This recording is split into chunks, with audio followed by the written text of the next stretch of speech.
वो निराकार जिसको हाथ पांव नाक आंख कान मुख है ही नहीं, वो वर्षा कैसे देगा? है साकार के द्वारा वर्षा देगा। तो साकार के द्वारा जो वर्षा देगा वो निराकार वर्षा देगा या साकार वर्षा देगा? है निराकार के द्वारा साकार वर्षा देगा। निराकारी बाप है तो निराकारी वर्षा देने वाला, क्योंकि जन्म मरण के चक्र में नहीं आता है तो त्रिकालदर्शी है, इसलिए तीनों काल का वर्षा देता है सत्य का। तीनों काल का सत्य इस मनुष्य सृष्टि में कोई मनुष्य आत्मा के पास नहीं है, परंतु उसको मुख नहीं है,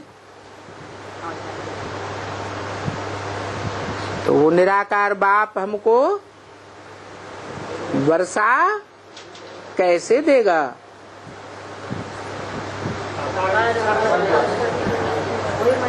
हम मनुष्य आत्माएं साकार हैं, हमारी आत्मा निराकार है।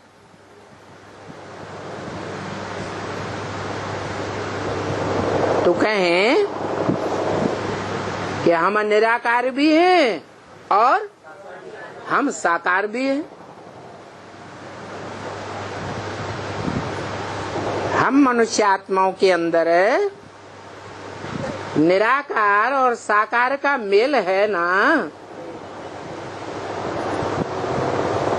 तो हमको वर्षा कौन देगा? शिव बाप। शिव बाप तो निराकार है।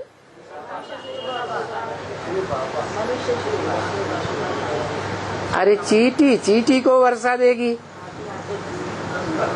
हाथी को वर्षा देगा, जैसा बाप वैसा बेटे को वर्षा देगा?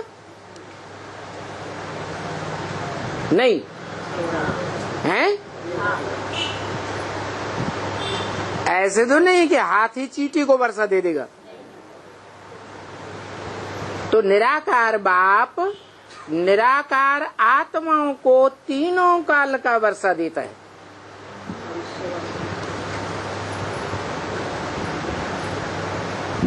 परंतु जो हम मनुष्य आत्माएं हैं वो निराकार आत्मा भी है और साकार शरीर भी है।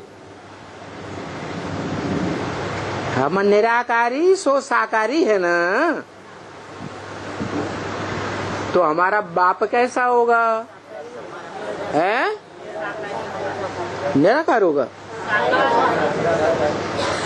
हमारा बाप भी वैसा ही होना चाहिए, निराकारी सो साकारी।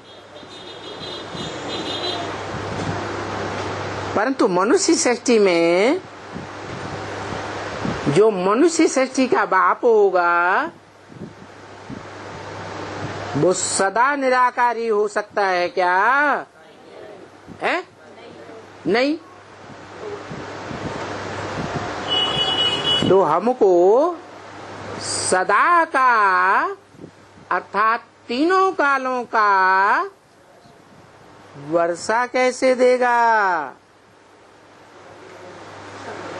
सत्य का वर्षा, ज्ञान का वर्षा कैसे देगा?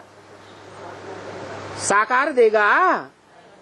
है साकार तो नहीं देगा। ये तो बड़ी भारी मुझे हो गई है।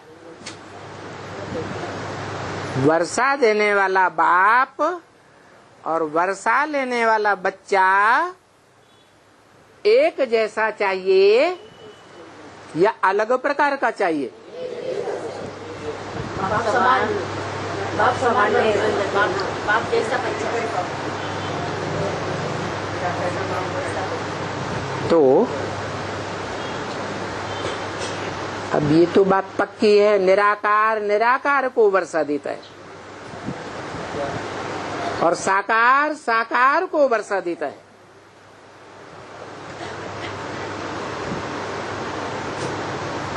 हम आत्माएं जो मनुष्य आत्माएं हैं, हम अपन को निराकार कहें?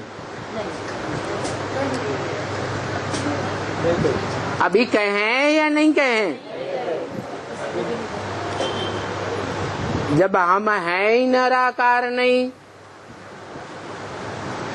तो निराकार का वर्षा कैसे लेंगे?